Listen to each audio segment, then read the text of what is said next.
ಚೇತನ್ ಅವ್ರನ್ನ ತೆಗಳ್ತಾ ಇದ್ದವರು ಇವಾಗ ಸುಮ್ಮನಾಗಿದ್ದಾರೆ. ಏನಾಯ್ತು? ಏನು ಬದಲಾವಣೆ ಆಯ್ತು ಅಂಥದ್ದು? ನನ್ನಲ್ಲಿ ಬದಲಾವಣೆ ಆಗಿದ್ದಿದ್ರೆ ನಾನು ಹಿಂದೆ ಹೇಳಿದ್ದೆಲ್ಲ ತಪ್ಪು ಅಂತ ಹೇಳಬೇಕಾಗಿತ್ತು. ಇವಾಗ ಪ್ರತಿಯೊಂದು ಹಿಂದೆ ಹೇಳಿದ್ದೆಲ್ಲ ನಾನು ಕರೆಕ್ಟಾಗಿ ಸಮರ್ಥಿಸ್ಕೊತೀನಿ.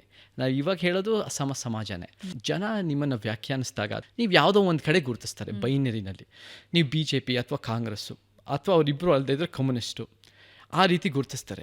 ನಮ್ಮದೇ ಆದ ಒಂದು ಬೇರೆ ಸತ್ಯಪಂಥಿ ಅಂತ ಬಂದಾಗ, ಈ ಆಲೋಚನೆ ಇಶ್ಯೂ ಬೇಸ್ಡ್ ಆಗಿ ಬಂದಾಗ, ಈ ಆಲೋಚನೆಗಳು ಇಡೀ ಅನ್ಯಾಯದ ವ್ಯವಸ್ಥೆನ ಖಂಡಿಸಿದಾಗ ಇದನ್ನು ಸಮಾಜ ಅರ್ಥ ಮಾಡ್ಕೊಳ್ಳೋ ಸ್ವಲ್ಪ ಸಮಯ ತಗೊಳುತ್ತೆ. ಇವನ್ ತುಂಬ ತೆಗಳ್ತಾ ಇದ್ರು. ಅಂದರೆ ಇವಾಗಂತೂ ಸೋಷಿಯಲ್ ಮೀಡಿಯಾ ವರ್ಲ್ಡ್, ಎಲ್ಲರೂ ಒಂದೊಂದು ಮೆಸೇಜ್ ಹಾಕ್ತಾರೆ, ಎಲ್ಲರೂ ತಮ್ಮ ತಮ್ಮ ಅಭಿಪ್ರಾಯ. ಯಾವಾಗಾದರೂ ಅನಿಸಿದೆಯಾ ನಿಮಗೆ, ಯಾಕೆ ಬೇಕಿತ್ತು ನನಗೆ ಹಿಂಗೆ ಇಷ್ಟೆಲ್ಲ ಬೈಸ್ಕೋಬೇಕಾ ನಾನು ಜನರ ಕೈಯಲ್ಲಿ, ನಾನು ನನ್ನ ಪಾಡಿಗೆ ಹೋಗ್ಬಿಟ್ಟಿದ್ರೆ ಆಗಿತ್ತು ಅಂತ ಯಾವಾಗಾರು ಅನಿಸಿದೆಯಾ? ಹಾಗೆ ನಂಗೆ ನಿಜವಾಗ್ಲೂ ಅನಿಸಿಲ್ಲ. ನನಗೆ ಏನು ಏನು ತಗೋತಿದ್ರಿ ನೀವು ಆ ಕಮೆಂಟ್ಸನ್ನು? ನನಗೇನಾಗ್ತಾ ಇತ್ತು ಅಂದರೆ, ನಾನು ನೋಡ್ತಾ ಇದ್ದೆ ಕಮೆಂಟ್ಸ್ಗಳನ್ನ ನೋಡ್ತಾ ಇದ್ದೆ, ಎಷ್ಟೋ ನೋಡ್ತಾ ಇದ್ದೆ. ಆ್ಯಂಡ್ ನನಗೆ ಇದರಿಂದ ಏನಾದರೂ ಕಲಿಬೋದಾ ಅಂತ ನೋಡ್ತಾ ಇದ್ದೆ. ಯಾಕೆಂದರೆ ಏನಾದರೂ ನಾನು ಇದರಿಂದ ನಾನು ತಪ್ಪಿದ್ರೆ ನಾನು ತಿದ್ಕೊಳ್ಳೋಕೆ ರೆಡಿ ಇದ್ದೀನಿ.